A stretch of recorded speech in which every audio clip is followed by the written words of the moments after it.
Que a graça do Senhor e do nosso todo-poderoso Salvador Jesus Cristo seja com você e com a sua família nessa noite e por cada um dos dias da sua vida. Amém? Amém. Que bom que você está aqui.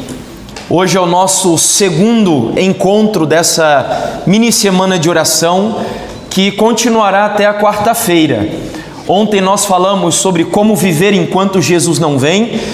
Hoje o nosso tema será os últimos libertos. E eu desafiei a igreja a, se tiver, meu desejo é que não faltem nenhum dia, né? Mas se tiver de faltarem um dia, que não seja amanhã. Porque amanhã o nosso tema será sobre o que mesmo, lembram? Família, a família nos últimos dias. Eu gostaria muito que você não só viesse, mas você convidasse famílias que você ama para que também estivessem aqui. Na terça-feira o nosso tema será a última segurança e na quarta-feira a conclusão, a última verdade presente. Bom, quero dizer que hoje por muito pouco, eu nem sabia, mas tinha um pessoal daqui da igreja que estava caminhando e correndo no Parque da Metropolitana, não é, hoje de manhã? E por pouco eu não encontrei vocês lá. Eu mandei uma mensagem, escrevi uma mensagem ontem nos meus stories e algumas pessoas daqui de Brasília no geral me responderam. Eu queria buscar algum lugar para correr e aí me recomendaram o parque. Hoje de manhã eu fui para lá, mas já era um pouquinho mais tarde. Eu queria pegar um sol um pouquinho mais quente e já fui, eram as 10, 10h30. E como não conheço ainda o pessoal da igreja, ainda não reconheci ninguém se porventura estivesse por lá. Mas amanhã eu pretendo ir de novo. E se alguém aqui gosta de correr, quer fazer uma caminhada, está convidado a estarmos juntos aí, tá bom? O pastor Renan disse que vai junto amanhã lá também.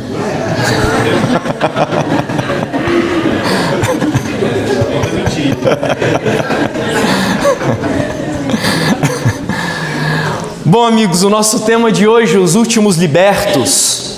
Eu quero convidar vocês a abrirem a Bíblia no livro de Gálatas, o capítulo 5. Gálatas, capítulo 5. Nós vamos ler apenas 2 versículos, que são versículo 1 e o versículo 13, depois na sequência.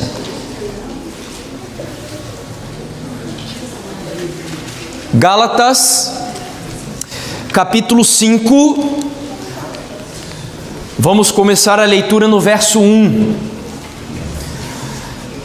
Para a liberdade foi que Cristo nos libertou. Permanecei, pois, firmes, e não vos submetais de novo a jugo de escravidão. Agora vá comigo para o verso 13. Porque vocês, irmãos, foram chamados à liberdade. Por isso, não usem da liberdade para dar ocasião à carne. Antes, sejam servos uns dos outros pelo amor. Apenas até aí. Quando Paulo escreveu a carta aos Gálatas, muito provavelmente ele estivesse na cidade de Corinto, na sua terceira e última viagem missionária. Vocês moram aqui, eu entendo como um bairro, não sei se é um município, mas enfim, isso não vem ao caso agora. Vocês moram em um lugar chamado Núcleo Bandeirante. E o apóstolo Paulo foi um bandeirante por excelência, desbravando lugares que ainda não conheciam a mensagem do cristianismo, o evangelho do Senhor Jesus. E um desses lugares foi a região da Galácia, que era uma antiga província do Império Romano, situada onde hoje está ali a região da Turquia. E Paulo pregou ali. Paulo converteu pessoas ali. Paulo plantou uma igreja naquela região. No entanto, quando ele se ausentou da Galácia, esta igreja foi invadida rapidamente por um grupo de falsos mestres judaizantes. E quem eram eles? Eram homens que ensinavam que a fé em Jesus Cristo não é suficiente para a salvação de uma pessoa. Eles acreditavam que além da fé, os recém-conversos do Evangelho deveriam acrescentar uma série de ritos, de tradições, de cerimônias, e a principal delas era a circuncisão. Então vejam que já no começo da história da igreja cristã, os cristãos tiveram que enfrentar um dos assuntos mais importantes da teologia cristã ao longo da história da igreja, que é o tema da salvação, que nós chamamos de justificação pela fé. Pessoas ensinando que só a fé e só Jesus Cristo não são ou não é suficiente para a salvação. E é nesse contexto que o apóstolo Paulo vai discorrer sobre o assunto da liberdade. Paulo, você sabe, era um homem bastante capaz, um grande erudito, um grande intelectual, e ele vai se aprofundar no tema. Mas o auge, ou o capítulo onde Paulo vai detalhar o assunto da liberdade, é o capítulo 5 do livro de Gálatas. A gente não vai estudar o capítulo inteiro aqui, mas é ali que Paulo vai trazer uma profundidade maior no tema. E é curioso porque nós lemos 2 versículos no começo da nossa pregação, e os 2 versos têm uma dinâmica praticamente igual, onde primeiro Paulo faz uma declaração e em seguida uma advertência. Volte comigo para o versículo 1 do texto, onde Paulo começa dizendo assim: veja, para a liberdade que Cristo nos libertou. Em outras palavras, o apóstolo Paulo está dizendo assim: igreja, a missão de Jesus, o objetivo de Jesus, o propósito da vinda de Jesus foi para libertar você.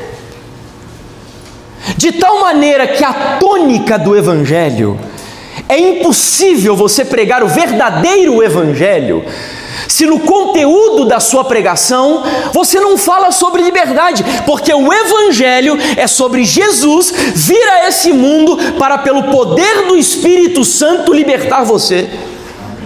De tal maneira que, pela graça de Jesus, nós somos verdadeiramente livres, e louvado seja Deus por isso. Livres. E Paulo dá uma importância tão grande a isso que ele chega a ser redundante. Porque Paulo vai dizer que foi para a liberdade que Cristo nos libertou.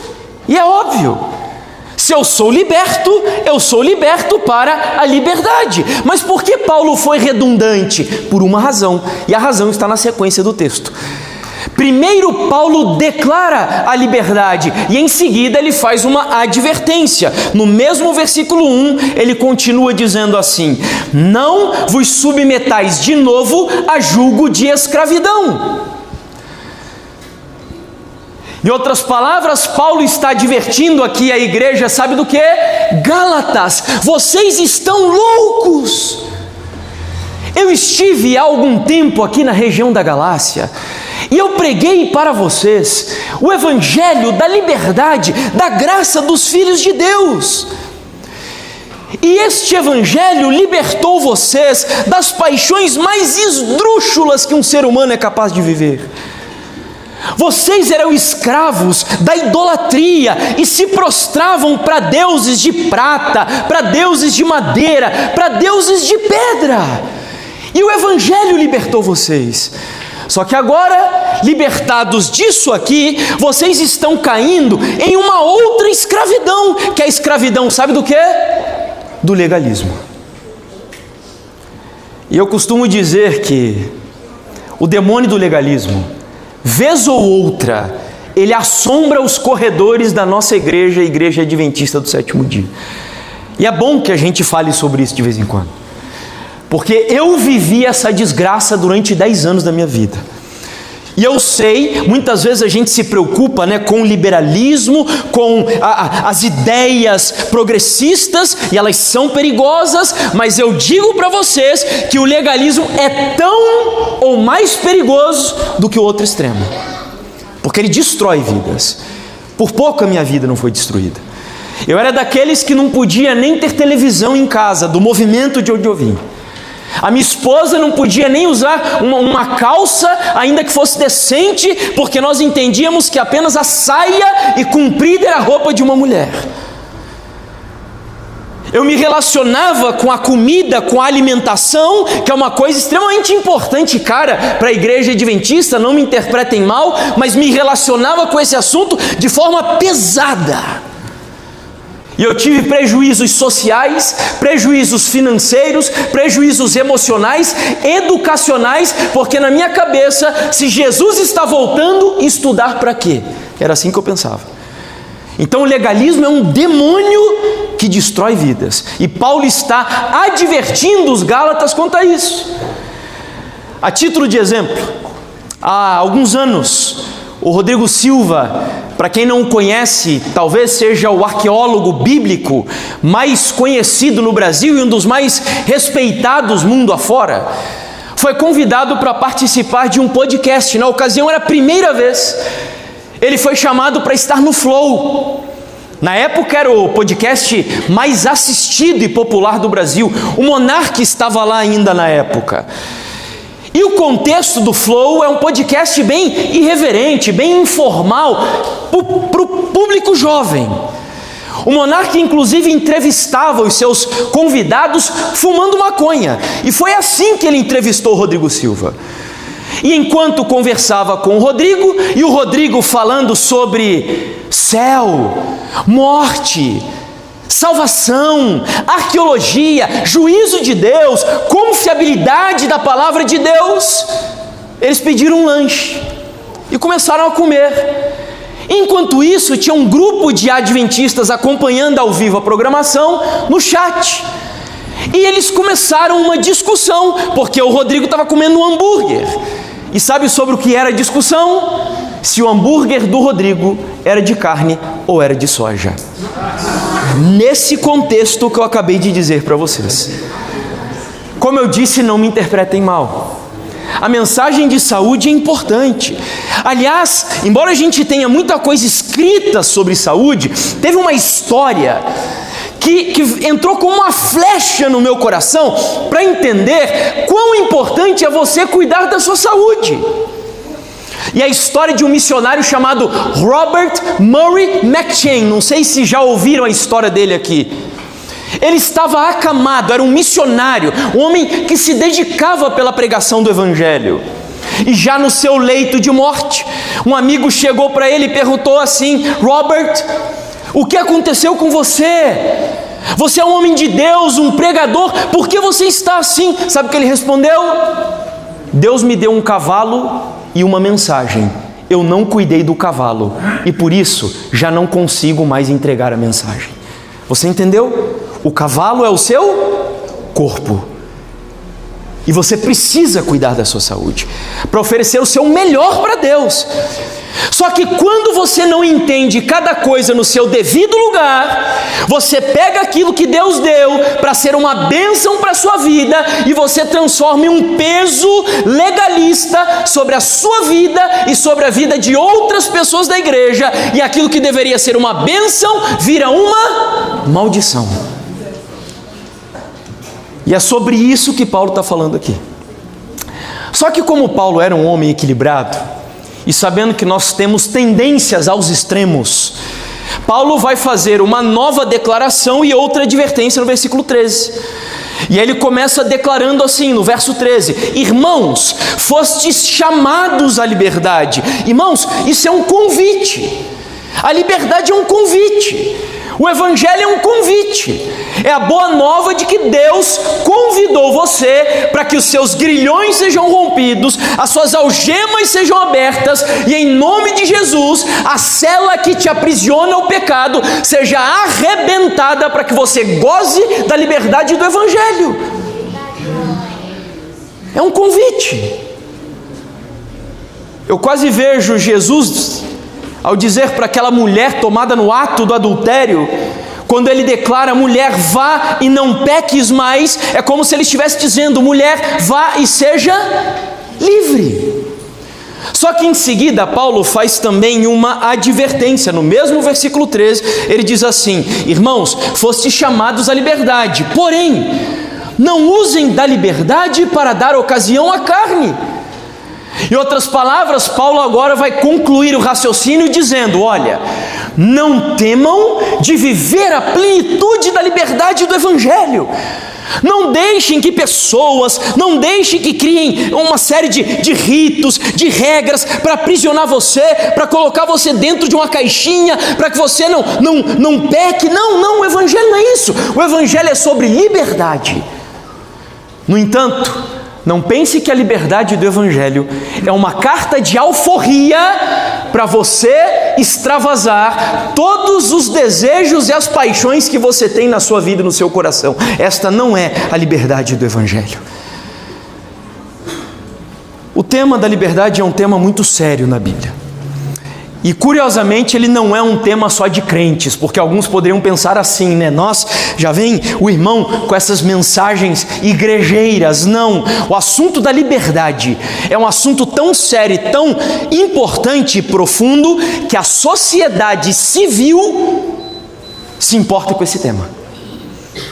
A ponto de a declaração de independência, ou a carta redigida pelos pais fundadores dos Estados Unidos, que serviu de base, de modelo para todas as repúblicas democráticas que existem no mundo, inclusive o Brasil, na sua Constituição, afirma o seguinte, vejam: consideramos estas verdades como autoevidentes, ou seja, elas são reais e verdadeiras por si mesmas.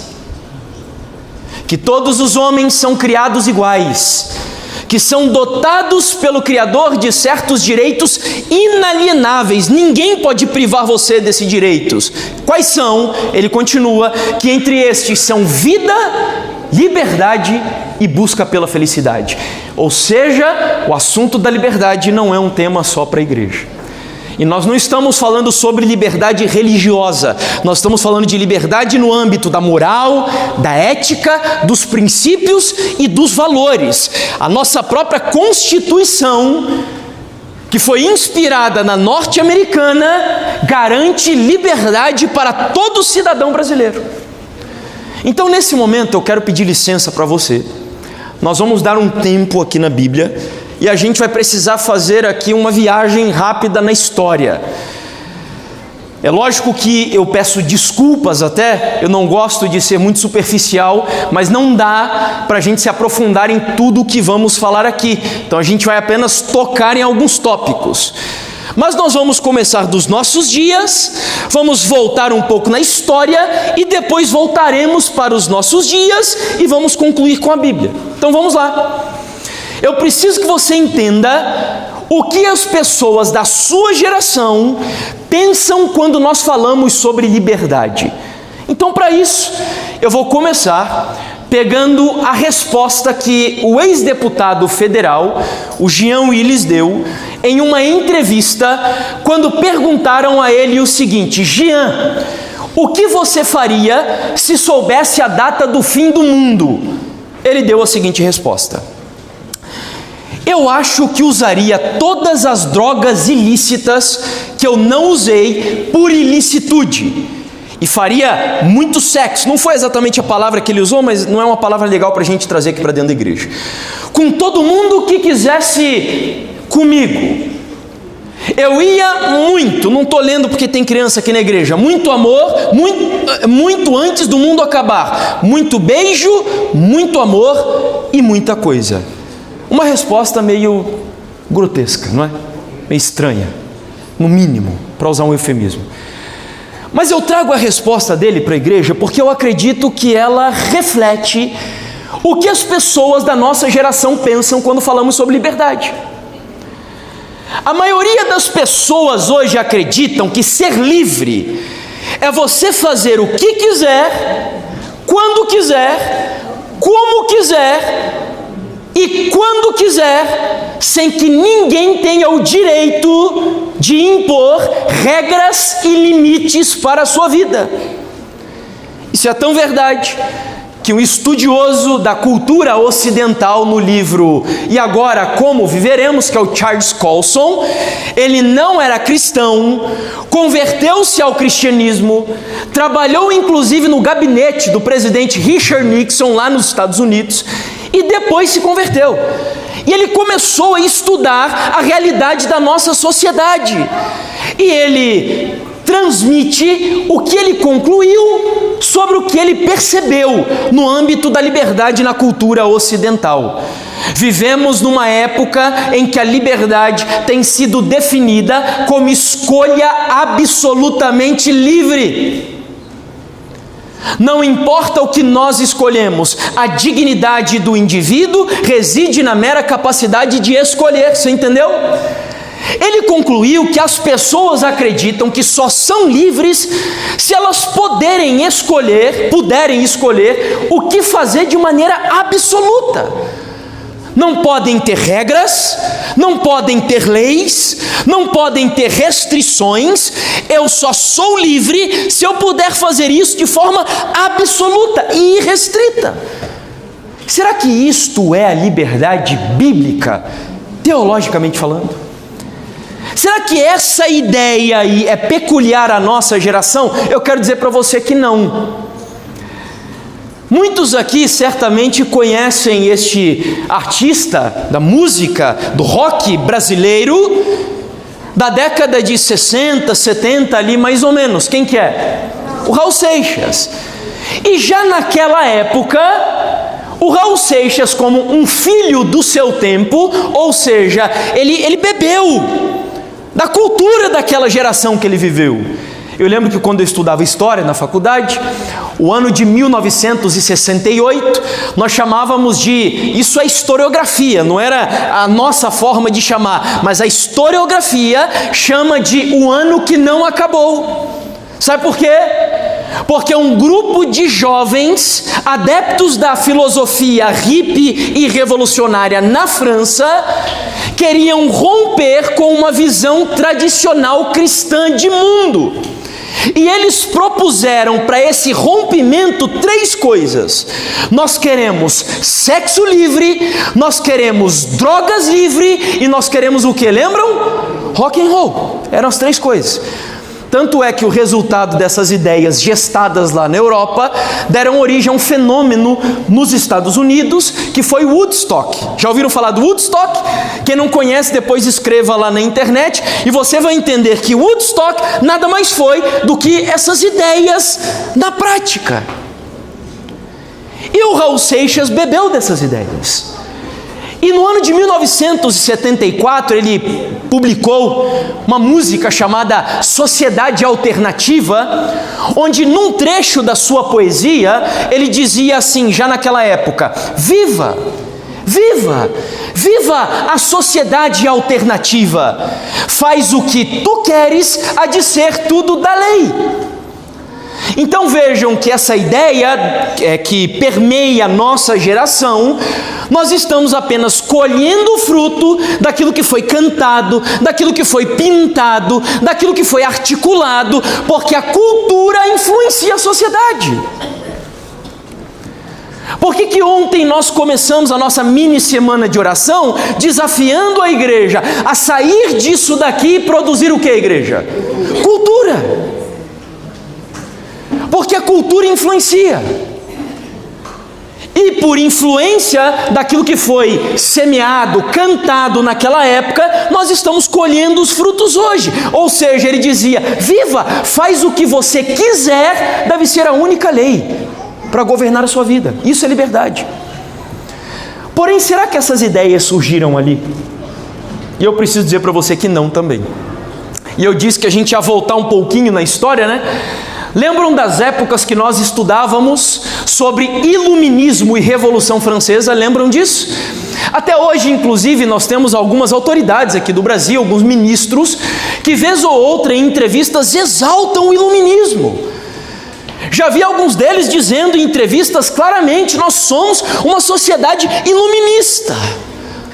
Não somos fundamentalistas, não somos retrógrados, nós já ultrapassamos a época da escuridão, porque essa é a ideia do século das luzes. E o iluminismo nada mais foi do que um movimento de filósofos, educadores, lá na França de maneira especial, em outros lugares da Europa, que queriam romper com uma visão tradicional cristã católica de mundo, que também não é visão bíblica, pelo menos no que ensinava naquela época. Sabe por quê? Porque os europeus acreditavam que para serem perdoados, eles precisavam pedir perdão para o Papa, se confessar para o padre, pagar indulgências. Pergunto, essa é a liberdade do Evangelho? A Bíblia ensina que o perdão é algo que nós podemos adquirir pelas nossas obras e penitência, é isso que a Bíblia ensina? Irmãos, estou falando, se nós temos algum irmão católico aqui, nosso objetivo não é ofender ninguém. Meu pai é católico, minha mãe é católica, eu fui criado na igreja católica, fui coroinha da igreja católica, acreditei nisso durante muito tempo. Meu pai e minha mãe são até hoje católicos, a gente se entende muito bem. O que nós estamos aqui apresentando é apenas a visão que a Bíblia fala sobre o Evangelho, que o perdão é pela fé, que é um dom gratuito de Deus. E os iluministas queriam romper com isso lá naquela época. Só que eles saíram de um extremo e foram para o outro extremo. E embora você aprendeu na escola que o iluminismo foi uma das coisas mais maravilhosas que aconteceu na sociedade. Sabe por quê? Vocês já ouviram falar dos direitos humanos? Já ouviram falar? Alguém aqui já viu a primeira imagem dos revolucionários franceses, quando eles pintaram um quadro sobre os direitos humanos? Alguém já teve a curiosidade de escrever na internet tela dos direitos humanos na época da Revolução Francesa? Sabe o que eles pintaram? Eram 2 tábuas de pedra.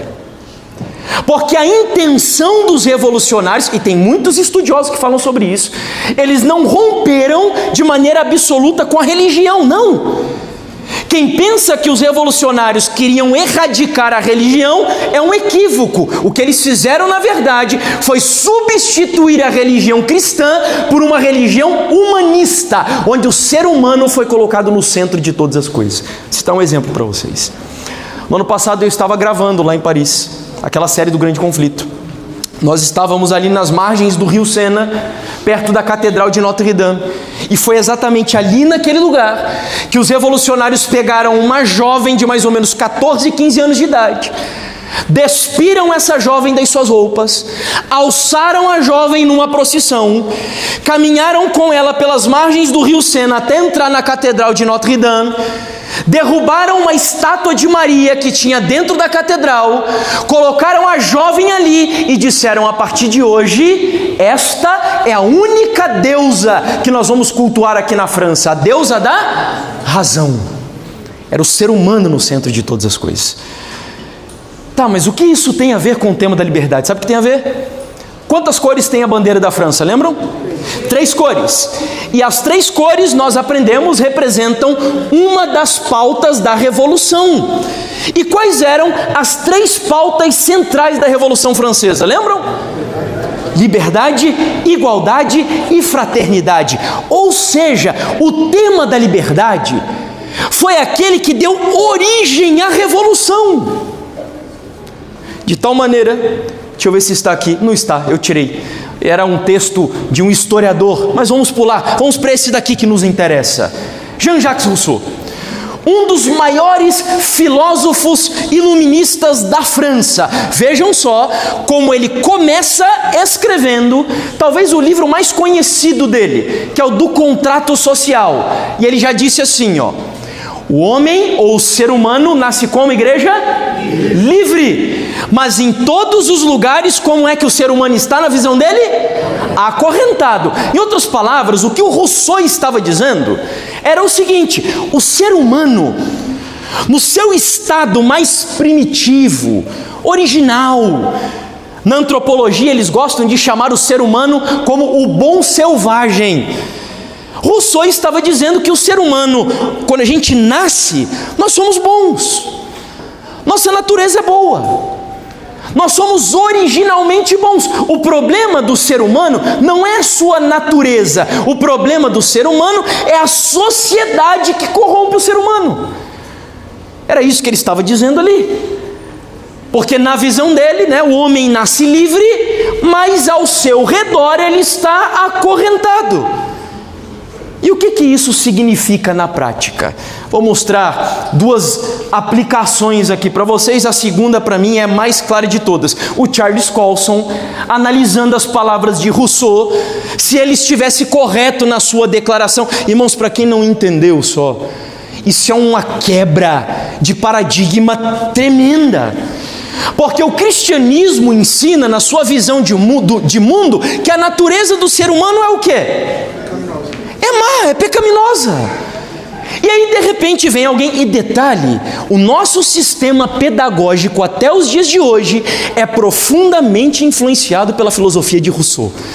Não por acaso, quando muitas pessoas cometem crimes na sociedade, vêm os especialistas problematizando o crime e os criminosos, dizendo que na verdade eles foram vítimas do quê? Da sociedade. E da onde vem essa ideia de vítima da sociedade? De Rousseau, que tira a responsabilidade do ser humano e coloca a responsabilidade no meio. Não me interpretem mal. Eu entendo, e psicólogos aqui podem explorar isso muito melhor e muito mais profundamente e tecnicamente do que eu. O ser humano é influenciado pelo meio que vive, é claro. Só que nós, como cristãos, não acreditamos que, apesar de sermos afetados pelo meio, que isso serve de desculpa para o mal que nós praticamos. A Bíblia diz que a responsabilidade da maldade, do pecado, é de quem? É sua, é minha. E aqui, se Rousseau estivesse certo, o Charles Colson diz assim, então: ele, Rousseau, apelava para reformadores que libertassem as pessoas das correntes das instituições, das regras, dos costumes e das tradições. Se você ainda não entendeu onde essa ideia nos levou, que é o que nós vivemos hoje, aí está transparente. Aliás, deixa eu sugerir uma coisa aqui para vocês. Esse livro foi um dos livros que mais mudou a minha vida nos últimos anos. Na verdade, eu já li ele há alguns anos, mas até hoje eu acho que não teve nenhum outro. Talvez o livro da Tish Warren, chamado Liturgia do Ordinário, não sei quantos leram, que também assim mexeu demais com a minha cabeça, tem até um sermão sobre isso, mas esse livro foi um dos últimos livros, um dos livros que eu li nos últimos anos, que mais mexeu com a minha cabeça. E eu tenho sugerido que jovens universitários, ou que estão a ponto de entrar na universidade, deveria ser obrigação ler esse livro aqui, Verdade Absoluta. Como ou libertando o cristianismo do seu cativeiro cultural. O livro é extraordinário. A Nancy Pierce, analisando as palavras do Rousseau, ela conclui o seguinte, e eu concordo com ela: se Rousseau estiver certo, as relações de fato opressivas ou que te aprisiona eram as relações pessoais, como casamento, família, igreja e local de trabalho. Se você nasce livre e aquilo que te escraviza é a sociedade, sociedade é uma coisa muito subjetiva. Uma sociedade é constituída de quê? Me ajudem aí. O que compõe a sociedade? Pessoas. E essas pessoas, para organizarem a sociedade, elas formam o quê? Igreja, trabalho, casamento, família. Portanto, se a culpa do aprisionamento do ser humano é da sociedade, e a sociedade é constituída dessas coisas, para você ser liberto, você precisa ser livre da visão cristã de casamento, da visão de família de casamento, da visão bíblica de igreja. Pergunto, nós estamos vivendo na geração que está praticando isso, irmão? Sim ou não? É o que está acontecendo ao nosso redor. O que eu tentei aqui agora é só mostrar para você que tudo o que está ocorrendo no Brasil e no Ocidente hoje não é fruto do acaso. São pessoas que tentam, através de engenharia social, criar uma sociedade destituída de valores cristãos, porque eles chegaram à conclusão de que é melhor uma religião humanista do que a religião cristã. Bom, deixa eu passar por isso daqui e vamos voltar para os nossos dias.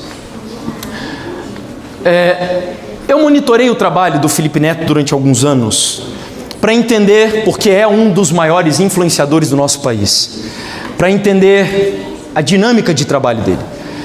E já há alguns anos, os seguidores do Felipe perguntaram para ele se ele era ateu. E o Felipe é seguido por muitas crianças, né? Depois de um tempo ele começou a produzir conteúdo para crianças, juvenis, no máximo pré-adolescentes.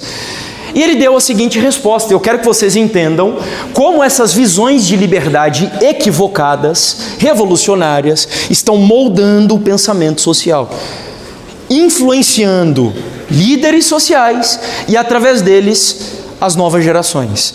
E o Felipe respondeu os seus seguidores da seguinte maneira: eu não preciso de um guia de leis ou regras divinas sobre o que é certo e o que é errado, para que eu tenha o meu próprio valor de certo e errado. A base da sociedade foi constituída desta forma, lindo, que bom que existiu. Mas eu hoje não sinto a necessidade de ter um livro me dizendo o que fazer e o que não fazer, para que eu saiba o que devo fazer e não fazer. É difícil saber contra qual livro ele estava ali fazendo a sua declaração? Eu acho que não, né? Eu acho que não. Então, nas entrelinhas, a ideia que ele está semeando ali é a seguinte: olha, se esse livro, até algum tempo, serviu como parâmetro para dizer o que é certo e errado na sociedade, ok, mas hoje nós somos iluministas. Hoje não há necessidade de ter um livro me dizendo o que fazer e o que não fazer, para que eu saiba o que devo fazer e não fazer. É a ideia do Raul Seixas sendo praticada também, ou seja, é a lei de você fazer o que bem entender com a sua vida. Essa ideia equivocada de liberdade, ela vai em áreas tão delicadas que até a sexualidade tem sido afetada por ela. A própria teoria de gênero é um produto dessas ideias de liberdade distorcida. Tanto é que um casal aqui no Brasil, em Pernambuco, teve um filho e disseram que criariam o filho sem gênero. E explicaram a razão por que fariam isso. E disseram assim: não impomos nada. Ele é um menino, imposto pela sociedade da forma como foi registrado. Mas se mais à frente ele, a criança, decidir que não é um menino, é uma decisão dele. A gente enxerga isso com a mente muito aberta. Ariel é uma criança, independente de qualquer coisa. O gênero vai ser o quê? Uma escolha. Vocês percebem? Visão errada de liberdade. Não existe mais absolutos nem na área do sexo biológico. Você nasceu com uma genitália masculina ou feminina, ok, mas a sua identidade sexual pode ser diferente do seu sexo biológico, porque no final é uma decisão sua. Visão errada de liberdade. Pequeno parênteses que eu preciso abrir aqui. Ontem nós estávamos almoçando na casa do pastor e da Renata, e aí na mesa nós falamos um pouquinho sobre isso. E eu preciso fazer um alerta à igreja, porque todas as vezes que nós tocamos sobre esse assunto de sexualidade, de homossexualidade, de teoria de gênero, nós vivemos hoje em um país cujos ânimos estão inflamados e pessoas estão misturando uma pauta radical política LGBT com indivíduos homossexuais. O que eu quero dizer com isso? O homossexual que luta contra a sua homossexualidade,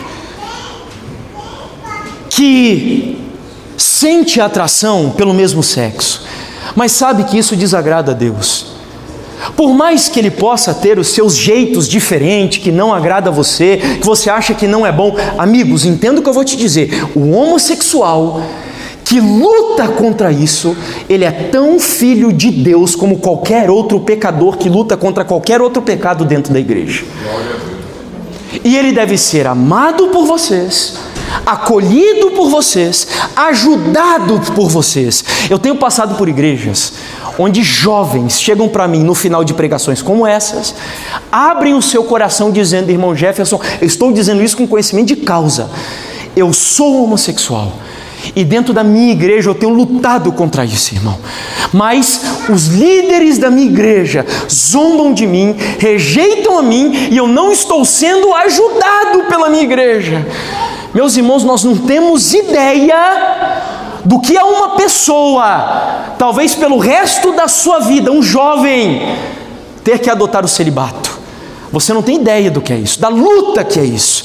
Essas pessoas precisam ser ajudadas, você precisa orar com elas. É muito fácil a gente chegar lá na internet, não, isso está errado, e boicote para marca tal, para novela Y, para não sei o que. É muito fácil, mas quantos de nós estamos orando e lutando por esse povo?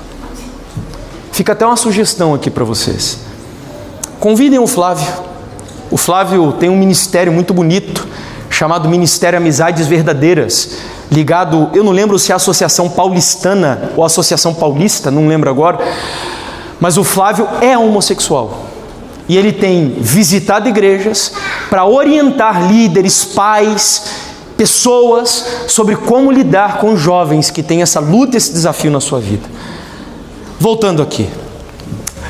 Bom, sabe o que mais me assusta? É que essas ideias estão entrando dentro da igreja. Porque no mundo lá é normal a gente entender que as pessoas têm visões erradas de liberdade. Mas quando eu olho para a igreja e eu vejo a igreja sendo influenciada por essas ideias, meus amigos, isso é, no mínimo, preocupante. E eu vou citar só um exemplo aqui para vocês.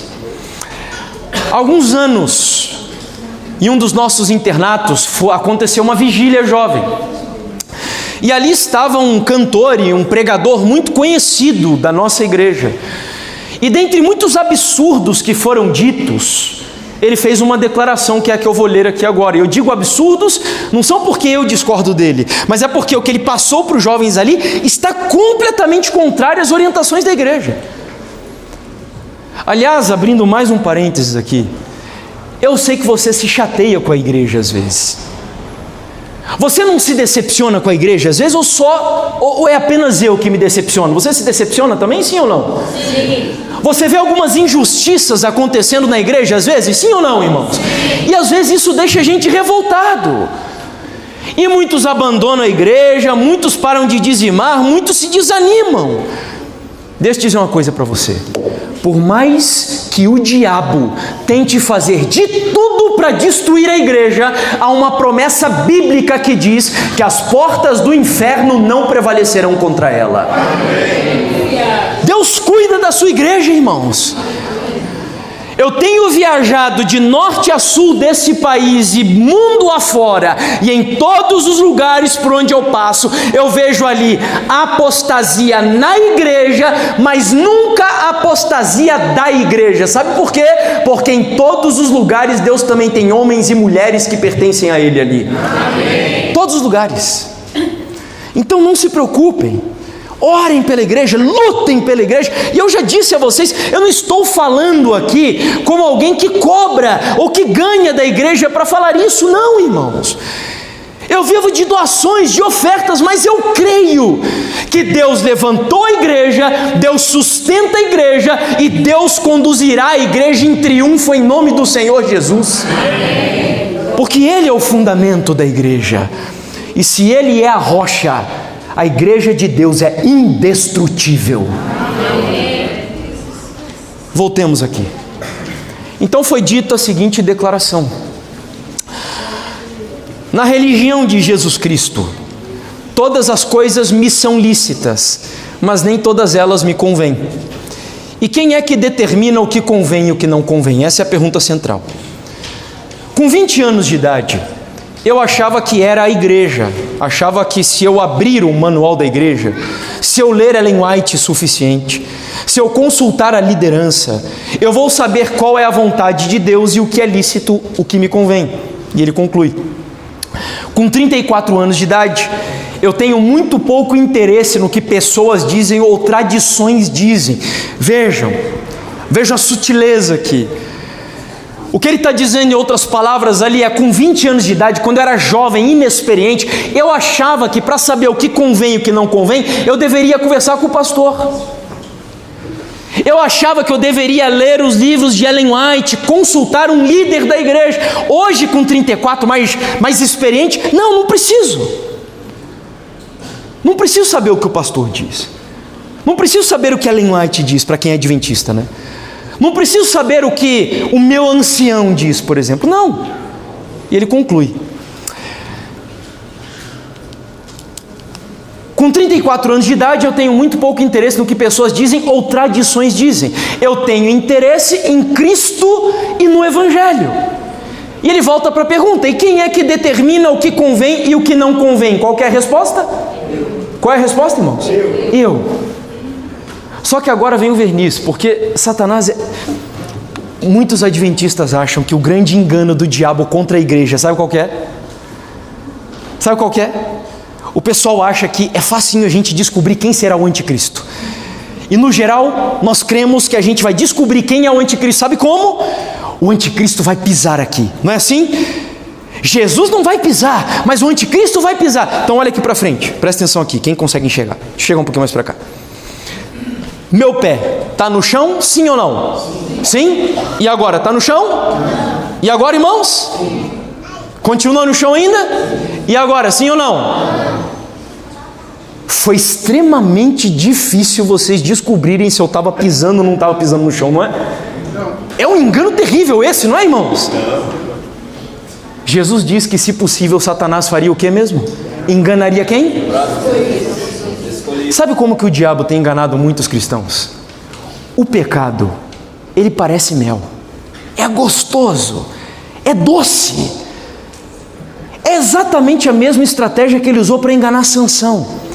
Sansão chupou um favo de mel. É pecado chupar o mel? Mel é bom ou não é, irmãos? A Bíblia diz que há bênção no favo de mel. Qual que foi o problema de Sansão? Ele pegou o mel e comeu. Mas o mel estava onde? Você lembra da história? Na carniça de um leão. É assim que o diabo trabalha com o pecado na tua vida. Ele te apresenta o pecado com sabor de mel, mas no fundo esse favo de mel está na carniça, no defunto de um leão que vai destruir você. Me desculpe, eu sei que a imagem é meio agressiva, mas eu sou meio assim, eu não sei ficar dando muita volta não. Eu acho que é para a gente entender bem. E sabe onde eu quero chegar? Porque o diabo sempre precisa passar um verniz. A resposta diz: sou eu que determino o que convém e o que não convém. Mas agora vem o mel. Porque uma vez que eu nasço de novo, eu estou em Jesus Cristo e Ele está em mim. Esse é o verniz, é a casca. Mas no fundo, a declaração que foi feita ali por um cristão nada mais é do que a mesma visão do Felipe Neto e de tantos outros da sua geração que acreditam que você deve determinar o que faz com a sua vida, sem que ninguém ponha regras ou limites na sua trajetória. Para a gente concluir, vamos voltar para a Bíblia. E eu preciso fazer 4 perguntas aqui agora para a nossa conclusão. E a gente vai responder isso de maneira bem objetiva, porque com a Bíblia não precisa de muita enrolação. Certa vez eu li um texto que dizia assim: uma única frase das Escrituras vale mais do que 1000 ideias e argumentos dos seres humanos. Então isso é suficiente para nós. Primeira pergunta: por que ser livre? Na visão dos revolucionários ou iluminista, porque a sociedade nos escraviza. Na visão da Bíblia, em João 8,34, em verdade, eu vos digo, todo aquele que comete pecado é o que, irmãos? Escravo. Então olha que interessante. Em um assunto, nós concordamos até mesmo com os revolucionários. Todos nós somos o quê? Eu não ouvi. Todos nós somos o quê, igreja? Escravos. Não há nenhuma pessoa que está aqui dentro hoje, seja crente, seja ateu, seja lá quem você for, não há ninguém aqui dentro hoje que não seja escravo, inclusive quem vos fala aqui agora. Todos somos escravos. E eu sei que isso parece estranho, mas eu já vou te explicar. Segunda pergunta: do que ser livre? Então eu já entendi que eu sou escravo, mas agora eu quero saber então do que eu preciso ser liberto. Resposta dos revolucionários: das instituições, da família, da igreja, dos costumes, das tradições, porque isso tudo escraviza você. Na visão da Bíblia, em Romanos 6,18, e uma vez libertados do que, igreja? Do pecado, fostes feitos servos da justiça. Então, na visão cristã de mundo, o problema do ser humano tem um nome, e o nome desse problema qual que é? Pecado. Terceira pergunta. Primeiro, eu já entendi que eu sou um escravo. Segundo, já entendi que eu preciso ser liberto do pecado. Terceiro, como ser liberto? Na visão dos revolucionários, através de emancipação social, através de revolução, de luta política, independência. Mas na visão da Bíblia, foi o texto com o qual a gente começou o tema, Gálatas 5:1. O texto diz assim, para a liberdade foi que quem nos libertou? Quem nos libertou? Cristo nos libertou. Então olha aqui para mim. Eu até entendo, e eu poderia até concordar em alguma medida com cientistas sociais, antropólogos, sociólogos, filósofos. Quando eles estudam a sociedade, eles chegam a algumas conclusões do tipo: o problema da sociedade é o racismo, o problema da sociedade é a homofobia, o problema da sociedade é o machismo. Eu até posso concordar com eles em alguma medida, mas a igreja não. A igreja é a única instituição que existe no mundo que foi levantada por Deus para mostrar que o problema da sociedade é o pecado, e a única maneira de você ser liberto do pecado não é através de Lula e Bolsonaro, nem de capitalismo e nem de comunismo, nem Moro, Tiririca, Pablo Marçal, ou seja lá quem for. Não, a igreja é a única instituição que Deus levantou para erguer na sociedade a bandeira ensanguentada do príncipe Emanuel e dizer que só Jesus Cristo é capaz de libertar você. A única, irmãos. E a partir do momento que nós nos enveredamos por ideias, seja à direita ou seja à esquerda, que estão influenciando a sociedade, nós estamos bebendo de uma visão errada de liberdade, que não é a visão de liberdade do Evangelho. E eu concluo com a última pergunta. Eu já entendi que só Jesus me liberta. E a última pergunta para mim a resposta da Bíblia é a mais doida que a gente poderia ler. Para que ser livre? Os revolucionários vão dizer que é para eu desfrutar de uma vida independente, fazendo o que eu sinto e desejo ser melhor para mim. Isso é livre, absolutamente livre. Mas na visão da Bíblia, Romanos 6:22. Agora, qual que é a primeira palavra que está ali? Porém. Não, a primeira palavra é um advérbio de tempo. E o Evangelho sempre trabalha com esse advérbio de tempo. Não é ontem, não é amanhã, para aquele que crê. E não importa qual seja a sua algema aqui nessa noite, aqui, neste lugar, se você acreditar, o poder do Espírito Santo, através do sangue de Jesus, pode libertar você para a honra e glória de Deus. Amém. Porque o Evangelho trabalha com o agora. É agora.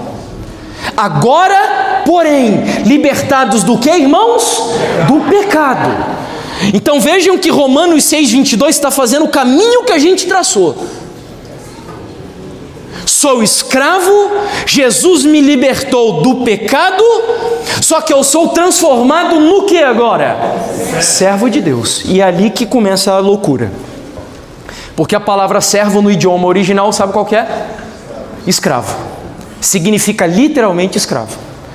Então a Bíblia está dizendo que agora, quando eu sou libertado do pecado, eu sou transformado literalmente num escravo de Deus. E o que isso significa? Sabe o que significa? Que a pergunta do Evangelho, presta atenção, não é quem de nós somos escravos. Porque na visão do Evangelho todos nós somos o que mesmo? Opa, eu preciso ouvir isso bem mais alto. Todos nós somos o quê? Escravos. Eu sou escravo, você é escravo, nós somos escravos. A pergunta do Evangelho não é quem é escravo. Sabe qual que é a pergunta do Evangelho? Quem é o Senhor da sua vida? E eu não preciso ser profeta para saber que eu me dirijo a pessoas aqui nessa noite cujo Senhor da sua vida é o sexo. Eu sei que tem pessoas aqui nessa noite que são escravos da pornografia, escravos de bebida, escravos do dinheiro. Sabe aquelas pessoas que... O que é a escravidão? É tudo aquilo que, se em algum momento da sua vida você tentou abrir mão daquilo, ou diminuir a intensidade com a qual você se devota àquilo, você descobriu que você não é capaz de fazer.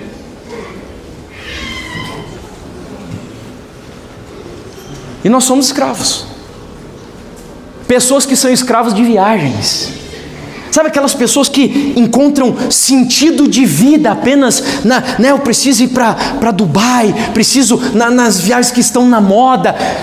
Enfim, escravos. Escravos de séries, escravos de jogos, escravos de futebol, de política. Mas eu também tenho certeza que aqui nessa noite tem pessoas que são escravos do Senhor Jesus Cristo. Amém. A pergunta é: quem é o Senhor da sua vida, meu irmão? Quem é o Senhor da sua vida? E eu era um escravo, só que não era do Senhor Jesus. Eu achava que era do Senhor Jesus, mas eu li esse livro aqui, de forma tudo errada. Dizia que Jesus não era Deus, que o Espírito Santo não era Deus, vivia um evangelho legalista, como eu disse para vocês. Eu era um escravo. E aí, às vezes, para nos libertar, Deus é radical, e Ele nos leva para onde? Para os desertos. Só que comigo teve que ser literal. E aí ontem eu comecei contando a minha história de conversão para vocês. E para quem não estava aqui ontem de manhã, levanta a mão só para eu ter uma ideia. Ok? Temos uma quantidade razoável de pessoas. E ontem eu disse que eu era um inimigo da igreja adventista do sétimo dia, porque eu me envolvi com um grupo de pessoas que saíram da igreja, que foram excluídos da igreja porque não criam na Trindade. E eu preguei essa mensagem. Eu era católico na época, conheci aquela que hoje é minha esposa, e a família dela estava envolvida nesse movimento. E o meu sogro ofereceu estudos bíblicos para mim, e eu aceitei e entrei no movimento. E comecei a pregar contra a igreja adventista, dizendo que a igreja é a Babilônia, que as pessoas tinham que sair da igreja adventista. E tirei algumas dezenas de pessoas da igreja adventista. Até que no ano de 2013 eu fui com a minha esposa para esse lugar. Era uma escola missionária, era o deserto, ficava lá na divisa do México com os Estados Unidos. Nós gostávamos muito de um pastor que era o diretor daquela escola, e fomos para lá para estudar. Eu fui para estudar evangelismo e a minha esposa nutrição. Só que nós chegamos lá e a gente se deparou com uma realidade que a gente não imaginava. Tinha nada. O pastor que me motivou a ir para lá aparecia na escola a cada 45, 50 dias. A minha esposa, que foi para estudar nutrição, não tinha nada de nutrição naquele lugar. E aí quando a gente chegou lá, e ontem eu terminei dizendo para vocês que abriram a porta do trailer, e a minha esposa entrou ali, não tinha nada ali dentro. Não sei o que você pensou, mas a minha esposa começou a chorar copiosamente, como eu nunca tinha visto a Bruna chorar em todos os anos de casado. Ela chorava de desespero, soluçava. Eu não vou aguentar ficar aqui. Eu quero ir embora. Eu não vou aguentar ficar mais um minuto. Amanhã eu quero ir embora, eu não vou aguentar, amor. E eu também estava meio assustado, porque nós não nascemos em famílias ricas, endinheiradas. Meu pai foi metalúrgico a vida inteira. Meu sogro foi padeiro. Mas eles procuraram dar um mínimo de asseio, de educação para a gente. Quando a gente chegou lá, nós nos deparamos com uma realidade alheia ao que a gente conhecia. E a luta começou, irmãos. E eu olhei para a Bruna e disse: amor, nós vamos ter que ficar o tempo mínimo aqui nesse lugar. E o tempo mínimo eram 3 meses para a gente voltar para o Brasil. E aí nós fomos colocados em alguns lugares lá na escola, porque todo aluno tinha que trabalhar em alguma função. Só que não eram trabalhos como a gente está habituado aqui, com estrutura, com ferramentas, com suporte. Irmãos, nada. Aqui, por exemplo, aquele trailer que está ali bem ao meio era o trailer onde eu e a Bruna, o motorhome, na verdade, onde eu e a Bruna moramos. E ali em cima, eu acho que vocês devem conseguir ver mais ou menos ali, tem alguns objetos, né? São blocos. A escola era tão pobre que não tinha dinheiro para comprar tijolos para construir os edifícios onde os alunos e os professores ficavam hospedados. E nós tínhamos que produzir os tijolos ali.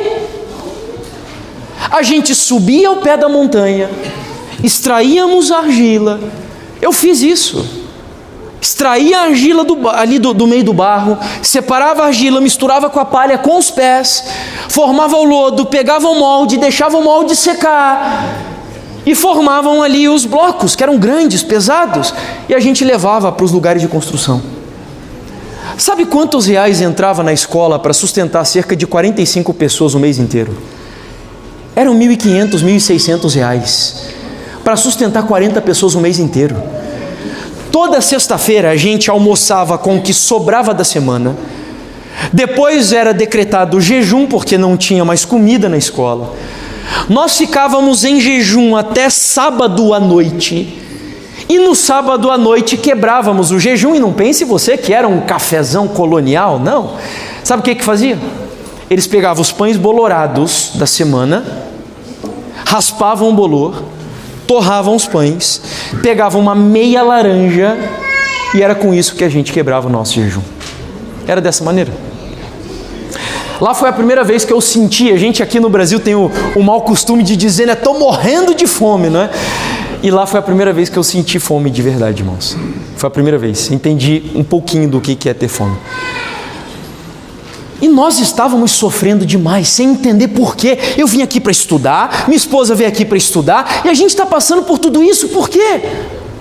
Aqui, inclusive, essa é uma foto que nós tiramos, que é uma cascavel. Temos cascavéis aqui no Brasil, e lá tinha abundância. Pensem nos animais mais peçonhentos que você conhece.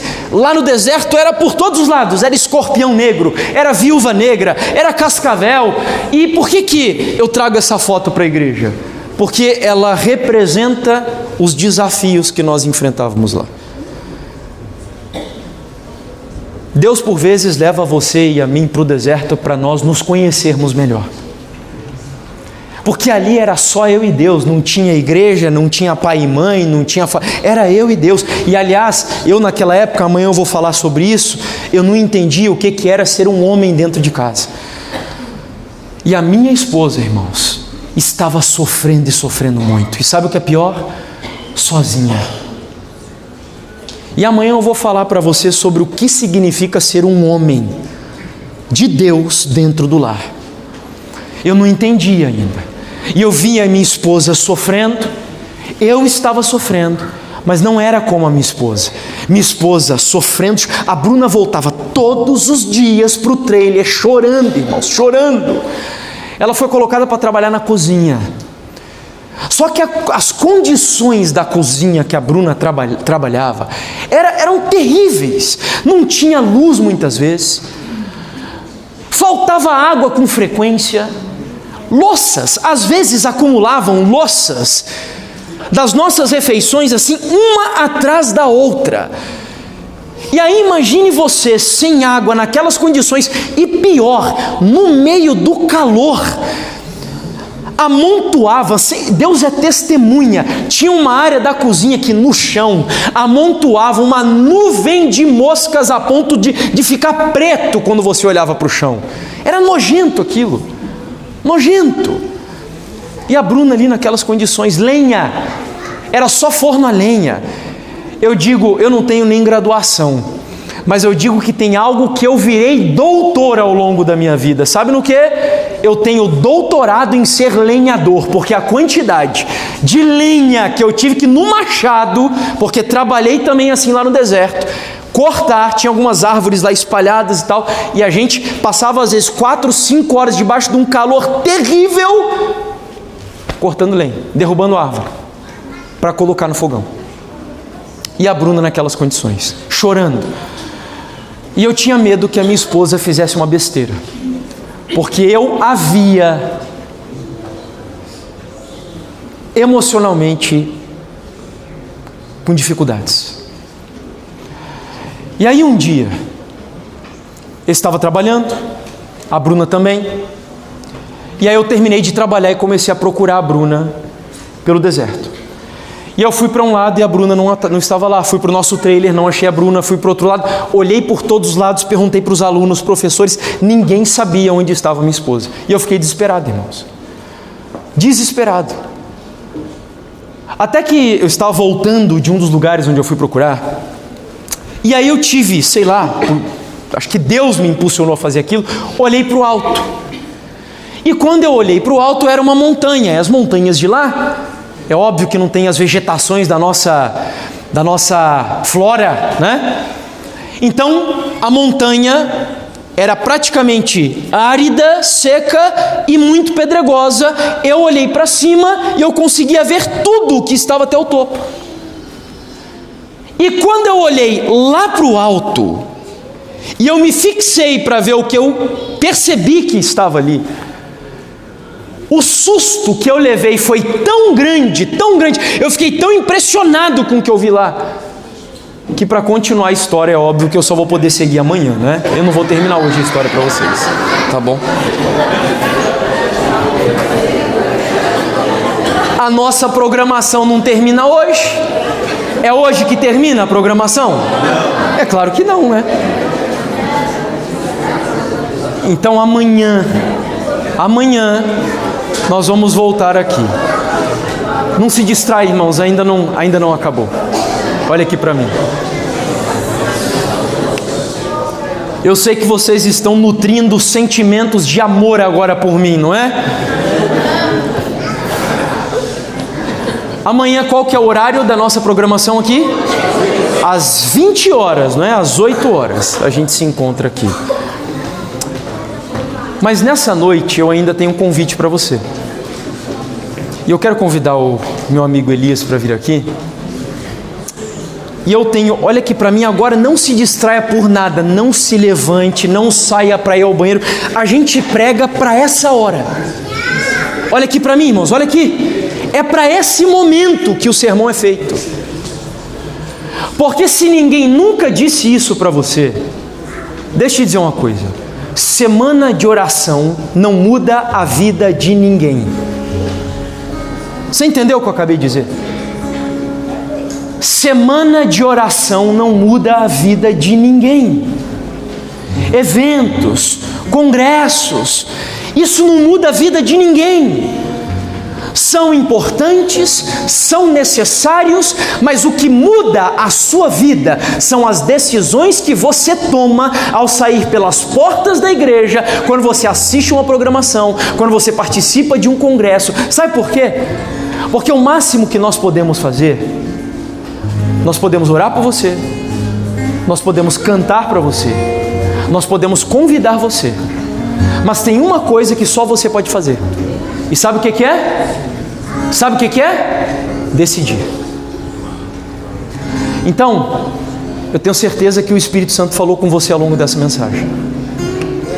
E você sabe qual é a algema que aprisiona você, que está impedindo você de viver uma vida de liberdade mais plena e mais profunda com Deus. Você sabe qual que é.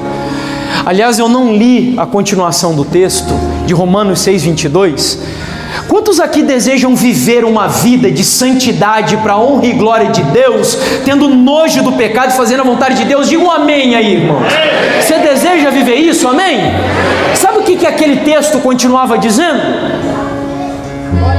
Que agora, porém, libertados do pecado, transformados em escravos de Deus, tendes o vosso fruto para a santificação e, por fim, a vida eterna. Sabe o que Deus está prometendo para você aqui nessa noite? Se você acreditar, Ele pode arrebentar as tuas algemas e você sair daqui salvo e liberto pelo poder do Espírito Santo de Deus. Não importa qual que é a tua algema. Eu sei que você pode olhar para ela e dizer: Deus, eu tenho vergonha disso, Deus. Mas eu quero te desafiar dessa noite. E eu quero convidar você para vir aqui à frente. Eu não vou chamar você para se levantar, porque se eu chamar, eu sei que todo mundo vai levantar. Mas hoje eu quero convidar você para vir aqui. E você não vai trazer o seu melhor. Você vai trazer o que há de pior em você. Aquilo que te aprisiona. Aquilo que você sabe que você precisa entregar para Deus. Dizer: meu Deus, eu cansei, Deus. Eu sei que isso está impedindo de eu ter uma comunhão mais íntima com o Senhor. Mas hoje eu ouvi dizer que o Senhor é um Deus que liberta. Então eu quero que nessa noite o Senhor arrebente essa algema da minha vida. Eu quero sair daqui livre, Deus.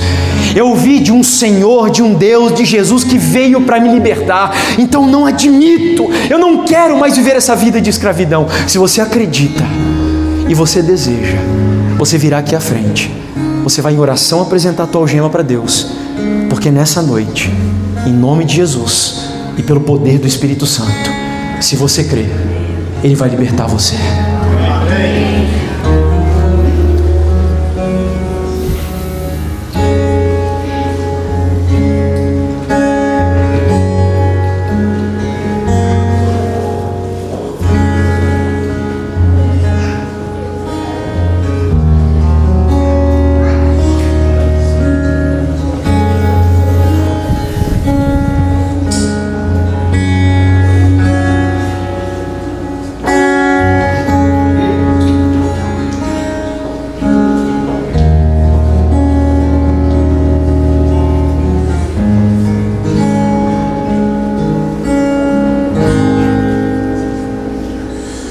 Eu não mereço tanto amor, eu não sou digno do seu perdão. A dor que passou, meu Rei e meu Senhor, sempre o adorarei.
Eu não mereço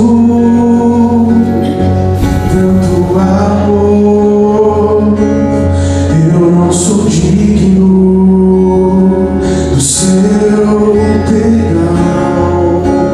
A dor que passou, meu Rei e meu Senhor, sempre o adorarei com amor. O Filho do Homem me libertou verdadeiramente, verdadeiramente. Posso errar,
pra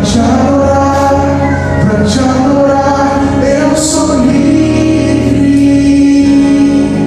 sou livre.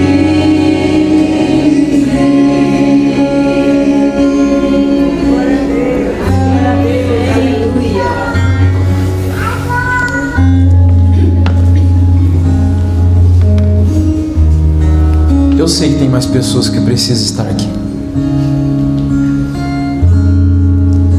Se aqui à frente é o seu lugar, vem. Sabe, não sei se já disseram isso para vocês. Durante muito tempo eu achei que um apelo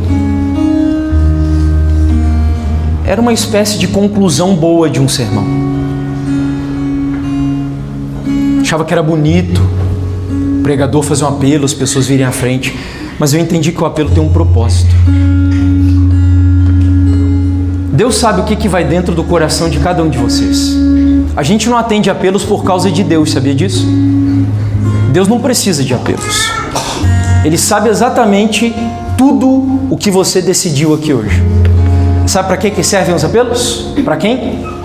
Para os anjos, para os demônios, porque eles não sabem o que vai dentro do seu coração. Então, todas as vezes que um sermão é pregado, os apelos são feitos para você mostrar para o universo criado de Deus, fisicamente, que você tomou uma decisão ao lado do Senhor. E a partir da sua decisão, o anjo que te acompanha por toda a sua vida, ele vai até o céu, ele registra a sua decisão no seu livro da vida. E a partir de agora, Deus vai fazer o impossível para que isso se cumpra na sua vida, em nome de Jesus. É por isso que eu chamei para vir aqui à frente, porque eu sei que, infelizmente, os apelos entre nós viraram algo tão banalizado, a gente se levanta com vergonha de ficar sentado. E eu chamo aqui à frente porque eu sei que quem vem é porque sabe que o lugar é aqui. Então eu queria dar mais uma oportunidade. Se você sabe que o seu lugar é aqui, vem em nome de Jesus, porque é aqui à frente hoje. Deus seja louvado. Deus seja louvado. Deus seja louvado. Para aqueles que talvez estão aqui dentro hoje, estão afastados dos caminhos do Senhor, também o convite é para você. Chegou a hora de, em nome de Jesus, você romper as algemas da distância, porque o teu Deus, nessa noite, o Senhor Jesus, está convidando você de novo para experimentar a liberdade do Evangelho. Venha. Deus seja louvado.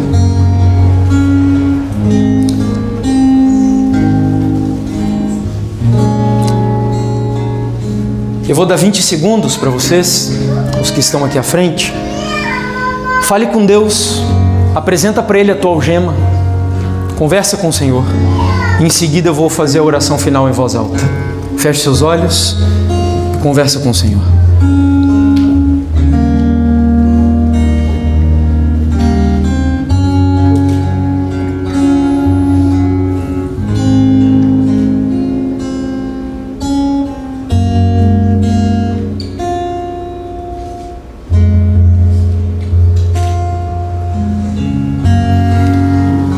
Querido Deus, estamos aqui na Tua presença nessa noite, Senhor, apresentando a Ti não aquilo que há de melhor na nossa vida, são as nossas algemas, Deus. Talvez muitos de nós até envergonhados, desanimados, porque são vícios, pecados, que muitas vezes nós já buscamos a libertação, já fizemos promessas ao Senhor e voltamos atrás. Muitas vezes, ó Deus, isso causa em nós até uma certa desconfiança da nossa própria sinceridade. São as nossas algemas, Deus, algemas que nos impedem de viver talvez uma vida mais plena com o Senhor, de experimentarmos a abundância da liberdade do Teu Evangelho. Mas nessa noite nós não viemos aqui ouvir falar de um Deus que joga na nossa cara os nossos pecados. Nós abrimos esse sermão e terminamos a mensagem dizendo que foi para a liberdade que Jesus Cristo nos libertou. Não importa qual seja o pecado, Não importa qual seja o vício, não importa quais sejam as correntes, mas nessa noite nós erguemos não só a nossa voz ao céu, como acabamos de cantar, mas erguemos as nossas mãos algemadas aos céus e pedimos ao Senhor, em nome de Jesus, nós queremos ser verdadeiramente livres, Deus. Nós não estamos pedindo ao Senhor nessa noite uma casa melhor, um grande carro, uma conta mais abastada. Nós queremos apenas experimentar na nossa vida a promessa do Teu Evangelho, quando o Senhor diz que o Evangelho é o poder de Deus para a salvação de todo aquele que crê. Por isso eu quero pedir ao Senhor, liberta, rebenta as nossas algemas, que a gente saia dessa igreja, que nos levantemos dessa oração, acreditando verdadeiramente que nessa noite, pelo Teu poder e pelo Teu Espírito, nós podemos experimentar a promessa da liberdade do Evangelho. Deus, leva-nos na Tua paz e nos traga de volta amanhã aqui até este lugar, para adorarmos ao Senhor e para entendermos também como termos famílias sólidas e igualmente libertas para vivermos ao Teu lado nessa geração.